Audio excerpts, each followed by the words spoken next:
네, 2부 마지막 순서입니다. 백전무패고요. 오늘은 전자공시생 블로그 운영하고 있는 장호진 팀장이 시간대를 조금 후반으로 옮겨서 함께하겠습니다. 어서 오세요. 네, 반갑습니다. 개장 전에 보다가 이제는 개장 후에 네, 낯섰네요. 시장이 또 힘들어가네요. 네, 맞습니다. 이제 금리 쪽 다루는 쪽이나 뭐 FX 외환 시장 뭐 이렇게 스왑하는 부서들을 얘기해 보면은 굉장히 한산하대요. 거래가 안 된대요. 거래. 네. 이게 찢어져 있어가지고 거래 자체를 참여 안 한다고. 특히 이제 해외 거래자들, 뭐 역외 헤지펀드나 그런데 이제 주식시장만 막 난리 나는 거예요. 지금 막 치고 갖고 하는데 오늘은 뭐 기준점이라고 하는 2차 전지가 뭐 특별한 공시가 지금 2차 전지 쪽에 나온 거는 뭐 투자 공시는 잘 아니죠. 그렇죠. 뭐 딱히 없죠. EB 발행, LNF EB 발행 말고는 교환사채 발행하는 네. 거. 그거 말고는 공시가 나온 게 없고 그러면은 이제 또 그냥 개별적인 기업들을 봐야 되는데 어떤 기업 오늘 공시가 나왔던가요? 뭐 일단은 그냥 장전에 잠깐 얘기 드리면 요즘 시장은 굉장히 어렵잖아요. 어렵죠. 네, 난이도가 굉장히 올라갔고 테마주의 난이도도 굉장히 높아졌기 때문에 그러니까. 사실은 저는 이제 개인 투자자들은 그냥 차분하게 공부하시기 되게 좋은 시기라고 보거든요. 그러니까 뭐 자꾸 그 아까 말씀드렸지만 우리 이제 주식시장 이외에 거래하는 쪽에서는 그냥 가만히 있으라고 뭘 자꾸 하려고 그러냐고 네. 갬블러냐고 뭐 저한테 뭐라 그러는데 아니, 내가 매매하는 게 아니라 난 방송을 해야 되니까 거리가 필요하다 막 얘기해 주면은 별로 나오는 게 없다라고들 얘기하죠. 그렇죠. 그러니까 섹터로는 뭐 말씀하신 장원 팀장의 개인 투자자들이 뭐 공부하는 시간으로 차분히 계세요라고 하는 건 그냥 우리가 이상적인 얘기고 주가가 막 올라가고 주변에서 뭐 2차 전지로 몇백 %를 벌었다 이렇게 되면은 조급하죠. 아, 그렇죠. 당연히 주식을 조급하죠. 대부분 하시는 분들이 그러면 망설이다가 결국에는 덜컥 잡으면은 또 상투를 잡았구나. 그렇죠. 그럼 이제 또 이거 어떻게 해야 되지? 그 전문가들 자문을 구하면은 가만히 차분하게 현실적인 대안을 못 주는 거죠. 근데 저는 뭐 그렇게 아직까지는 확 꺾일 것 같지는 않은데 자 일단 공시 차분히 보자고요. 일단은 애니플러스입니다. 애니플러스 네. 오늘 뭐 경제검시에 인수했다 그러던데. 네, 이번 주에만 3개가 공시가 나왔고요. 네. 일단 4월 17일에 최대 지주인 JJ 미디어웍스에서 그 장대 매수가 들어왔어요. 그날 보면은 기관 수급도 같이 들어왔었거든요. 네. 근데 예전에 그 애니플러스가 이제 이번에 이제 상승한 다음에 이제 약간 기고 있었는데 그 상승하기 전에도 보면은 내주주가 계속해서 장내 매수를 했었어요. 그래서 이 내부자들은 회사가 저평가됐을 때 확실히 알고 있다. 약간 이제 평가를 받고 있는데 JJ 미디어웍스가 이번 주에 이제 장내 매수를 한 거죠. 그래서 뭔가 있을 것 같다라는 느낌은 있었는데. JJ 미디어웍스는 뭐 특별한 어디 우리가 알만한 그런 쪽은 아니죠. 이것도 이제 앞으로 말씀드리려고 했었는데 JJ 네. 미디어웍스가 그 시장에서 많이 알려진 회사는 아니에요. 네. 근데 이 회사가 어떤 회사냐면 이제 해외에서 애니메이션의 판권을 갖고 와서 국내에 이제 파는 회사거든요. JJ가 무슨 약자일까? 그거 모르겠네요. 그건 아니죠. 네. 또 인터넷 버전으로 가면 안 되는데. 네. 근데 이제 이 JJ 미디어웍스가 그 판권을 수입하다가 원래는 다른 업체들한테 공급을 했다가 네. 2009년에 애니플러스라는 회사를 아예 설립해서 방송을 이제 시작을 했어요. 그러면서 애니플러스가 이제 아무래도 판권을 갖고 와서 작품들이 많다 보니까 애니플러스가 1위로 올라섰고 이제 그 상황이었죠. 근데 보면은 어제도 공시가 나온 게 뭐냐면 방금 말씀하셨던 것처럼 경쟁 업체를 인수했다고 말씀하셨잖아요. 근데 네. 애니플러스와 그다음에 애니맥스, 대원방송 이 세 개 업체가 약간 매니악한 애니메이션을 방송하는 회사거든요. 그러니까 투니버스 같은 경우에는 너무 이제 UI에 영유아들. 영유아에 맞춘 그 애니메이션이라고 하면 아까 말씀드렸던 애니플러스, 애니맥스, 대원방송 이 세 개가 그 성인들한테도 이제 타겟으로 하는 그런 연령층이 좀 위로 올라갈수록 저기 애니메이션을 선호하시는 그렇죠. 이제 이른바 시체말 덕후 네, 덕후라고도 하고 요즘 이제 서브컬처라는 표현을 많이 쓰죠. 서브컬처. 네, 비주류 문화라고 그런 문화 그거 얘기를 많이 하는데 어쨌거나 그 회사를 이제 어제 인수한다고 발표했어요. 네. 이제 460억 원의 지분율 100%를 인수했습니다. 100%를. 네, 원래 이걸 갖고 있던 회사는 이제 미국의 회사였고 최초에 이제 원래 애니맥스라는 방송은 일본에 있어요. 네. 그러니까 일본에 있는 걸 이제 그 애니맥스의 이제 임원들이 미국으로 가서 이제 설립한 다음에 이 판권을 가져갔다가 이번에 애니플러스에 매각했다고 보시면 됩니다. 애니맥스 코리아만. 네. 그래서 방금 말씀드린 것처럼 이제 JJ 미디어웍스가 네. 그 애니메이션 판권을 갖고 와서 이제 파는 회사인데 애니플러스에 아무래도 많이 밀어줬단 말이에요. 그런데 이제 애니맥스도 가지고 와서 두 개의 채널을 갖게 된 거죠. 그러면 당연히 애니맥스 쪽에도 이제 좋은 그 컨텐츠들이 들어가면서 애니맥스도 자연스럽게 성장할 수 있는 계기가 될 것 같아요. 그래서 시너지 효과는 충분히 있다라고 보고 있고. 지금 화면에 나가는 건 자금 조달입니까? 뭐 그 네. 경쟁사를 인수하기 위한 자금 조달로 3호 12를 발행하는 네, 맞습니다. 형태가 어제 되죠. 그 공시도 나왔는데 네. 460억 중에 250억을 이제 보시는 것처럼 그 12로 조달을 했고 이게 굉장히 의미가 있는 게 뭐냐면 일단은 금리를 한번 보세요. 제로권이 네, 제로죠, 제로. 네, 지금 금리가 높은 수준인데도 제로로 발행이 됐어요. 그러니까 이 회사에 대한 가치를 높게 본다는 겁니다. 이 비즈니스에 대한 가치를 높게 보고 결국은 채권이 아니고 네. 이게 이제 행사가 됐을 때 전환이 됐을 때 충분히 수익을 낼 수 있다라고 판단한 거죠. 그러니까 주가 상승을 잠재적으로는 자신감 한다. 그렇죠. 이렇게 자신한다. 보는 거죠. 네, 그렇게 볼 수 있죠. 그리고 기관이 한 곳밖에 안 들어왔어요. 그 키움 타임 애니메이션 신기술 조합이라고 해서 여기 한 곳이 그냥 250억 원을 다 찍어버린 겁니다. 네. 그러니까 그만큼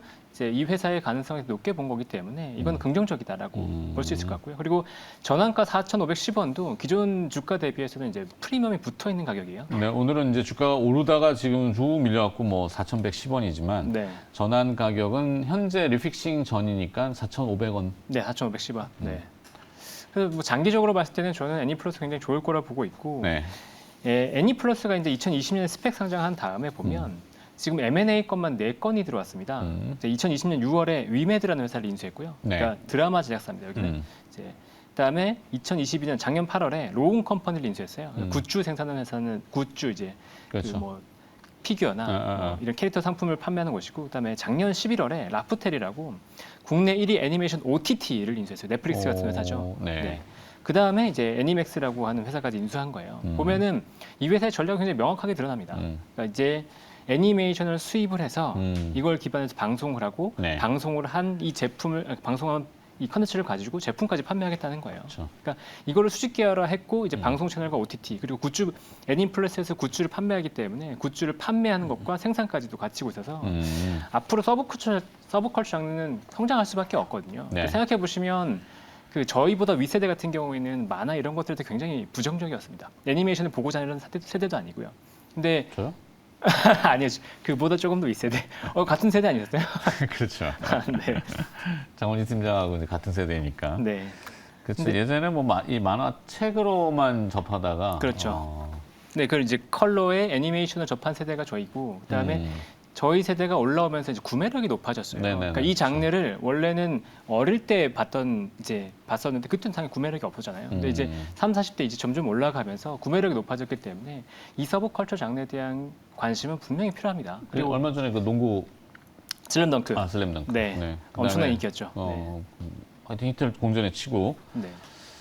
애니메이션 흥미로워요. 또 가정의 달이 다가오고 5월이라서 저도 어제 이제 쌈쥐 엔터테인먼트를 들여다봤더니 뭐 수급하고 시장 분위기에 안 물리니까 시세는 뭐 영 재미가 없더라고요. 아, 그렇죠. 네. 마무리 거기까지? 네. 여기까지 그렇게 할 것 같고, 일단 저는 애니플러스는 지금 당장 뭐 사실 알고는 아니지만 길게 봤을 때 분명히 회사는 변하는 모습을 보일 거다라고 보고 있습니다. 알겠습니다. 자, 두 번째 기업 공시를 또 볼까요? 어떤 기업이 뭔가 네. 보입니까? 두 번째 기업은 이제 어쩌다 보니까 둘 다 플러스예요.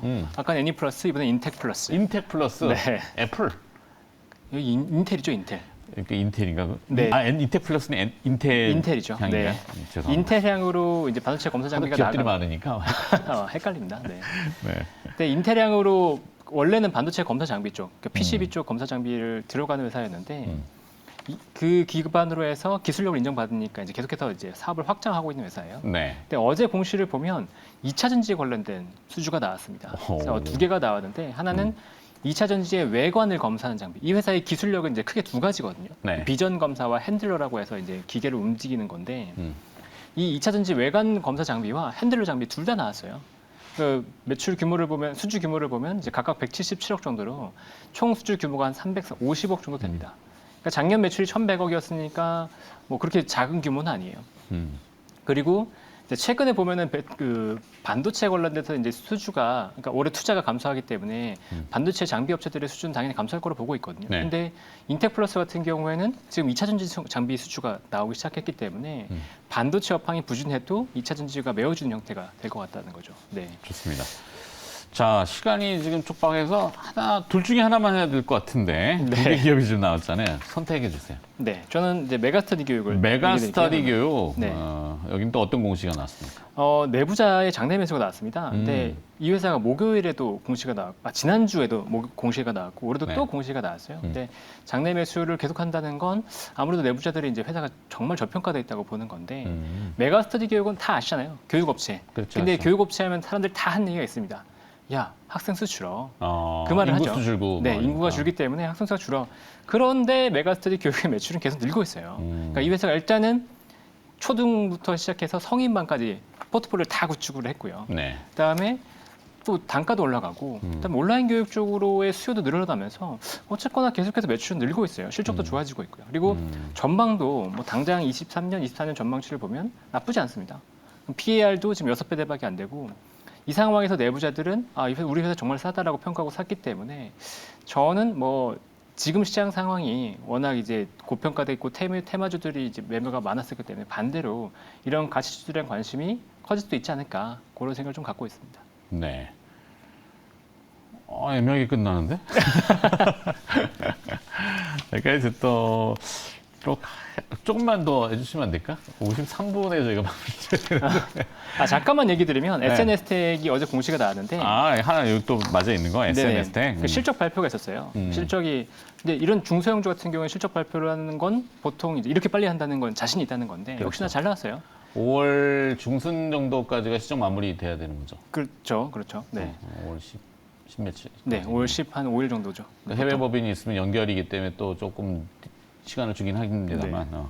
근데 매출액은 356억에 영업이익 한 70억 정도 나왔거든요. SNS텍이. 네. 근데 컨센서스 대비해서 영업이익이 17% 상회했어요. 매출액은 그냥 플랫한 정도였고, 이걸 보면은 이제 사실 매출액이 많이 좋아져야지 회사가 좋다고 볼 수 있는데 그런 건 아닌 것 같고, 아마 비용단에서 뭔가 절감된 이슈가 있었던 것 같아요. 근데 SNS텍은 지금 실적으로 볼 건 아닌 것 같고, 네. 기대하는 게 이제 두 가지인데, EUV 펠리클이 들어가냐, 그다음에 그렇죠. EUV 관련된 블랭크 마스크가 들어가냐, 이 두 가지이기 때문에 그 두 가지 모멘텀을 기다리면서 이제 지켜봐야 될 것 같습니다. 자, 오늘 4개의 기업을 공시를 쭉 해줬잖아요. 네. 뭐 애니플러스, 인텍플러스, SNS텍, 그다음에 메가스터디. 이 중에 좀 그래도 집중한다면 어디가? 단기로 본다면 아무래도 2차 전지 관련된 장비를 하는 인텍플러스일 거고, 인텍플러스. 네, 장기로 보면은 이제 애니플러스 쪽에 관심을 둬야 된다라고 보고 있습니다. 장기는 애니플러스. 네. 플러스 쪽이군요. 네. 여기까지 듣도록 하겠습니다. 백전무패였고요. 전자공시생 블로그 운영하고 있는 장우진 팀장이었습니다. 고맙습니다. 네, 감사합니다.